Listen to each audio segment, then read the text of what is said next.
Hey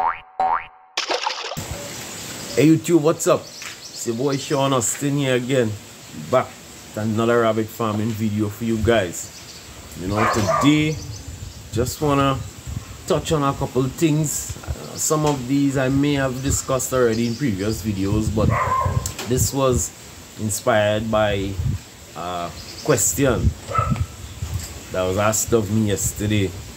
A friend of mine who also keeps rabbits, he is also at university doing some studies, and he is authoring a paper on the state of the rabbit industry in Trinidad and Tobago. So he called me yesterday for a bit of feedback and, you know, ask a couple questions. So that is something that I feel needs to be spoken about a bit more, and see how we could remedy the ills that we experience. So stay tuned guys, we'll be back with more right after the intro.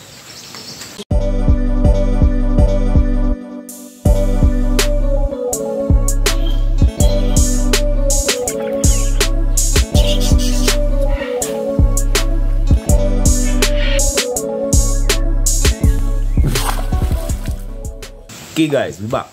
So one of the things he asked is, you know, how is it we don't see rabbit meat steadily in the supermarkets and the groceries? You know, the way you see chicken. And if you look at the chicken industry, the commercial farmers, the really big commercial farmers, they have these large pens where they're doing tens of thousands of chicken at one time. You know, see, how is it we don't see things like this in the rabbit industry? You know, just pumping out large volumes consistently.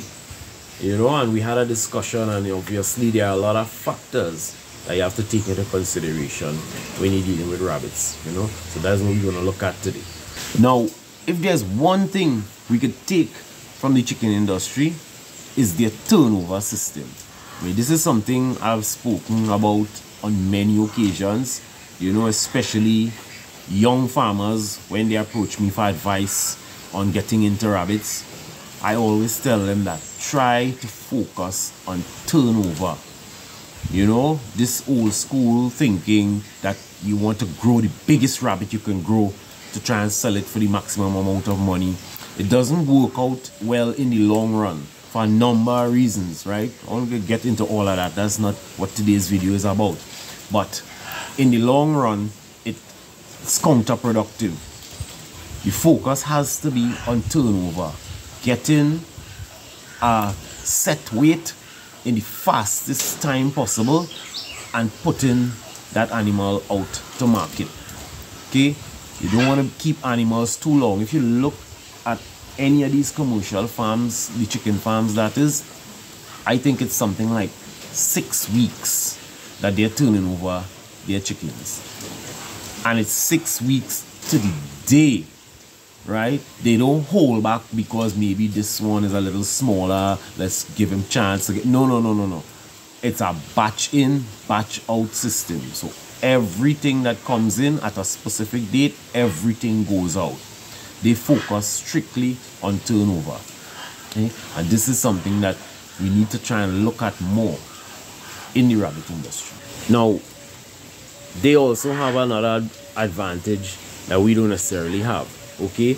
Because as far as I'm aware, the commercial producers, the really big commercial producers, they produce their own feed.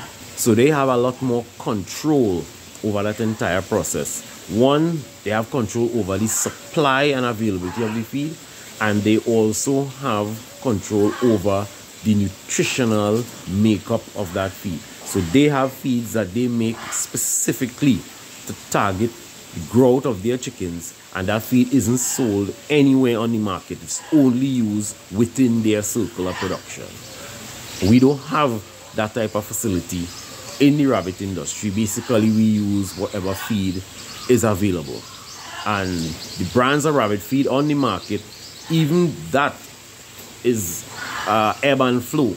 in supply. So a lot of the times farmers end up using pig ration, sheep and goat ration, dairy ration, all these sorts of things just to keep your animals alive, because you can't get a steady, constant supply of the rabbit feed. Another thing that they have going for them is their contracting system. Okay, so these large commercial producers, they are churning out tons and tons of chicken every week, but they also have a system of contracting. So there are a lot of farmers around the country who have built their own chicken pens, and they're then contracted by these large companies to simply grow out. So the companies are going to supply the feed, they're going to supply the chicks, and you are basically paid for your labor. So they have a system in place to supplement their own production level. So this is one of the reasons why they could always have a constant supply of chicken. There's nothing anywhere near that in the rabbit industry, and I think it would be quite difficult to accomplish for a number of reasons, but we leave that for another video. Something else we need to consider as well is the division of labor in the chicken industry. Okay, now within that industry, no one entity does everything. Okay, you have people who run the hatchery, who incubate the chicks. You have persons who deliver the chicks and the feed to the farmers. You have the farmers who grow out the chickens. You have people who transport the chickens from the farm to the factories. You have persons there who deal with the slaughtering and processing, packaging, things like that. So there's a big division of labor. So no one entity does everything, and each of them can operate almost independently of each other.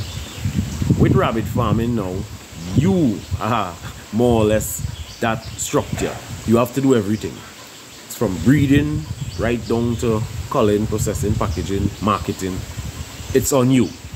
Okay, so it's a lot more work and a lot more labor involved in rabbit farming, and this is one of the factors that I won't say hinder, but it's a factor that you have to consider, especially if you're getting into rabbit farming. Don't walk into this industry thinking that rabbits breed easily and oh, we will make plenty money. No, there's a lot of work involved in making that money, so just be mindful of that.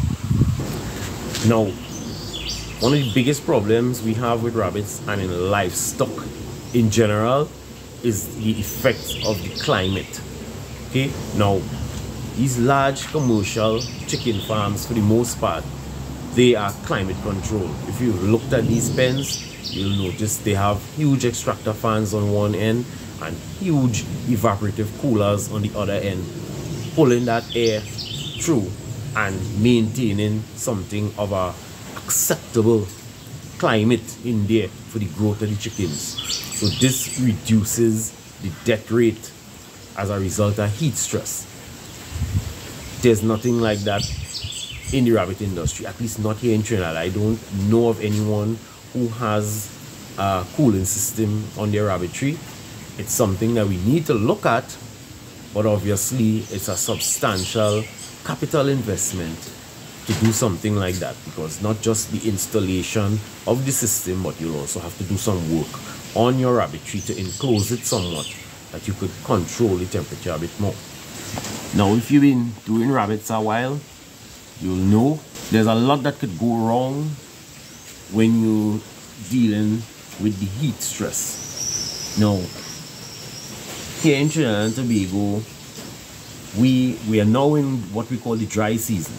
The dry season, the wet season. And for the most part, the dry season is just that, a dry season. We've had almost no rainfall at all for the last couple of months. Just hot sun and heat. And most days, the wind isn't even really blowing. So the temperatures could really jump up. You know, we start recording temperatures like 36 degrees Celsius, something, and that is not good for the rabbits. But, you know, the most we could do is probably install some fans, you know, a number of little things people try to keep their rabbits cool. All of it isn't practical when you're on a semi-commercial or commercial scale. Alright, if you're just a backyard farm and you have a few rabbits, you know, you could try some frozen water bottles and things like that, but that isn't practical on a large scale.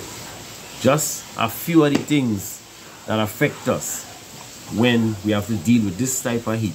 We have those that are unwilling to breed. We have box sterility. We have a low conception rate. We have small litter sizes. We have a high rate of stillbirths. Generally, we have a slower growth rate, and the list goes on. So guys, long story short, there are a lot of challenges for rabbit farmers, and to get past these hurdles, I think in most cases, it's going to require some significant capital investment and a shift in the thinking and methodology of rabbit farming. Okay, now that last one there, a little hard to accomplish because a lot of people really set in their ways and they want to do things the way they've always done it. But if you do the same thing over and over, you're going to get the same result over and over. Okay, so some serious changes have to be made, you know, in order for us to see growth, real growth in the rabbit industry, right? Because we ourselves have experienced some of these challenges, especially with the sterility. Last year was the worst. We had a period when we had all of our box was sterile, so we were literally traveling to other rabbitries to extract semen to do insemination on our farm because we didn't have any box with viable semen. So it's a challenge. That's something we're trying to remedy this year. We're putting something in place. It's a project we have. It's still on the drawing board. We haven't begun it as yet, but when we get there, I'll share it with you guys, obviously. So guys, if there's anything I left out, leave it in the comment section below, because I know it's a good chance I didn't mention everything, but there's just so much to think about when we're looking at growing this industry. So leave a comment below. Let me know if I left out anything or anything you want to add. If it's your first time pulling up, go ahead and hit that subscribe button right now, because we bring the information to you every Monday and we don't want you to miss out. Make sure you hit that little bell so you'll be notified whenever we drop a new video. Okay, if you enjoyed this video, go ahead and give it a thumbs up. Let the algorithm know that you like our content and you want to see more of it. So guys, I'll leave it there for today. Pick up with you guys next week Monday, please God, when we bring you a brand new rabbit farming video.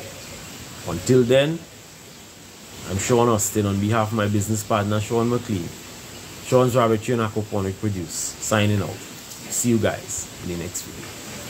Peace.